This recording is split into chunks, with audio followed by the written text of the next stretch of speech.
Sean from Cycle News, here with Jason from Giant Loop. Got the 2025 Giant Loop Adventure Rally, right? Yeah. It's actually just the Giant Loop ride. Okay. It's kind of crazy. I tried coming up with a better name, but these guys, it's been the Giant Loop ride for 14 years now. It's my first time coming. I think the thing I was most surprised about is just the diversity of bikes and people and stuff. I mean, I think there's 400 or 500 people here. Yeah, I think closer to 6, but yeah. So it's super cool to see just a bunch of people coming here and having fun, riding motorcycles. So many different routes and loops that people could take. Different bikes, like I said. There's everything from full-size adventure bikes down to small bikes. I actually rode a little Beta 350 Alp today. Tomorrow I'm going to ride a Kobe 800. But there's Tenerés, there's 890s, there's 790s, there's Aprilias. I saw quite a few Aprilias actually. Yeah, I'd also like to think that if you come to something like this, I feel like anyway, the people are as different and eclectic as the bikes that you see. Yeah, it's kind of crazy. Exactly. So yeah, different skill levels, which is cool because people find their group. That's what I saw today. Is there's people, like you said, there's people that are struggling on a dirt road versus some people that are looking for the gnarly stuff. But there's all of that here. That's what I thought was cool. The number of loops and the diversity was super cool. The scenery was amazing. Like the loop we did today was just like we were up on this mountain with snow, and we could see that valley way down below. And we dropped down that thing after we switched back down it, and there's water running down from the melting snow, and it was super cool though. Just like I said, the scenery. Yeah, it's cool, and like one of the first things we did this year, because the group is always kind of so different and so diverse, like as far as ability goes, we added a couple clinics. So we had Rodney Smith and Scott Harden coming over here and doing some beginner clinics. That was one thing for me. I'm fairly new to the adventure scene too, and a lot of these guys are brand new. Yeah. It's kind of crazy. They buy these big bikes and they come out and they have a great time. But there's just a lot of basics that a lot of people don't know. And then we brought Greg Gordine all the way in from Europe, and for doing a little bit more of the advanced stuff. Yep. And it was cool to see him working with some of the other guys jumping logs and things like that. So yeah, truly a wide range of people. Yeah, and I think this location's really cool. We're in Oregon. Is it what's the name of this place? Crane Hot Springs. Crane Hot Springs. Yeah. So yeah, it's hot spring right over here. People can hang out over there in the afternoon. Great camping facility. Most of the people seem to be camping. I know some people are staying at a few of the hotels in town, but the bulk of the people seem to be camping out here. There's a few hotel rooms that are here. That's nice. But yeah, the other thing that I noticed just sitting and talking with people here, like having there's you can have meals here on site. You can actually do that as part of the package. Actually pretty. Like what you get, the bang for the buck too. Like just as a person coming to this, I thought it was really cool. And the food quality has been amazing. Like we had some awesome breakfast burritos. Yeah. We had great dinner last night. Again tonight. Don't forget the beer. Beer tent right here behind us. In fact, there's enough people drinking that I had to go get another cup because they're using them up.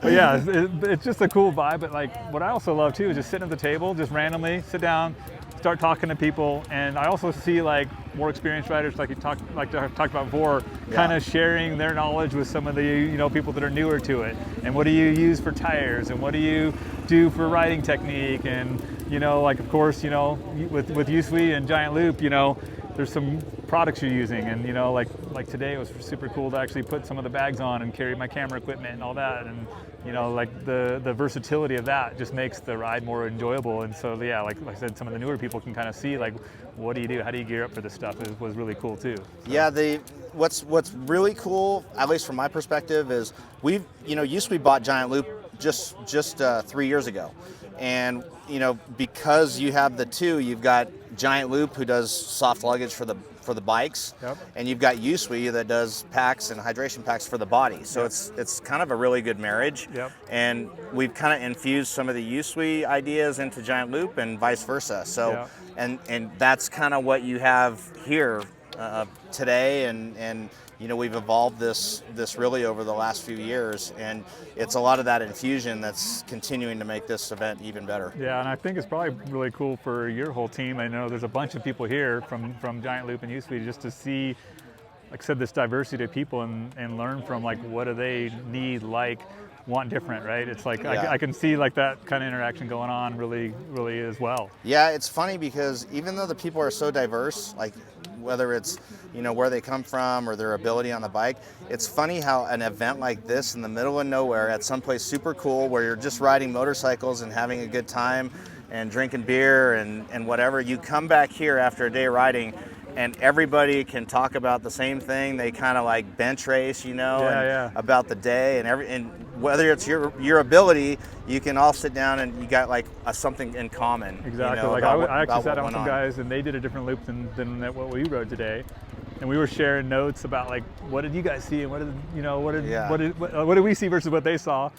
And now, like, I was like, man, this mountain thing, you got to do that tomorrow. So they were like, okay, what number route was that? We're going to hit that one tomorrow. So yeah, that was super cool. Like I said, like the bench racing kind of version of, guess, adventure off-road riding or whatever you call it. Yeah. And like I mentioned, the diversity of bikes, like it's crazy to see a lot of 300Ls.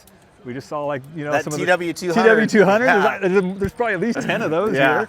All the way up to, like I said, these full adventure bikes. It's kind of like that diversity. But I think what it does is it helps people of different skill levels also ride together a little bit. For sure. Like the smaller bikes, people can take that out with the guy that's or a more experienced rider. They can take a big full adventure bike, but then ride with their buddies on a smaller bike where they can kind of come together and equal out a little bit. So it's kind of cool. For sure. I mean, the difference in people and the bikes and but being able to kind of come together and have a good time, it's pretty awesome. It's a good event, and we're hoping to grow it even more. And we're even talking about adding one or two to the schedule too in the future. So. I know that like we had a guy that rode with us today that was from New England though, so it's like kind of already you got all the way out here and all the way across the country. He came out and all the way across, but I'm sure there's. People are only willing to travel so far, so it would be nice to have some stuff scattered around other parts of the country probably. For sure. I mean, the goal is to bring this kind of group and these people to places that they wouldn't normally go to. Yep. But also make it an event where, after they're done riding, they can kind of come together, and it's just a cool area to be. Like with Crane Hot Springs and having the hot springs here, I mean, everybody's so stoked to just get off the bike, grab a beer and hang out in the hot spring. Yeah, and I know I think this location came about because Giant Loop is located not that far from here, like near Bend, right? So I think that's why this location started it. It was kind of the near home for where a lot of that staff would go riding, after work or weekends or whatever. So it's cool to bring everybody to kind of their hometown. I'm not from Bend, but there is amazing riding here in Oregon, and it's cool to be able to experience that with people who haven't been here, because I think everybody leaves here with a big smile on their face. Yeah, and it's exactly like you said, it also exposes you to new stuff. I mean, like a lot of people are like, oh, I don't want to go ride with a bunch of people in the dust and this and that, but you know what the trade-off is, like I said, all that shared kind of experience and all that, and like a lot of us can get out with a smaller group and ride when we're home, but you learn a lot of things from here. You learn an area maybe. And like I said, just some of the other like technique stuff, the bike stuff, the tires, the whatever setup. So it's cool. For sure. So thanks a lot for having us out. I know it's been, like I said, really cool couple days already. We've got another day of riding tomorrow too that we're looking forward to, but super fun event, and I think it's a cool way to showcase the brands. But I think it's more than that. It's not even really about showcasing the brands as much as just like a cool gathering. Yeah, so, it is. And if anybody out there hasn't been here yet and is very interested, come on out and join us. It's a good time. Cool. All right. Thanks, Jason. Thanks, buddy.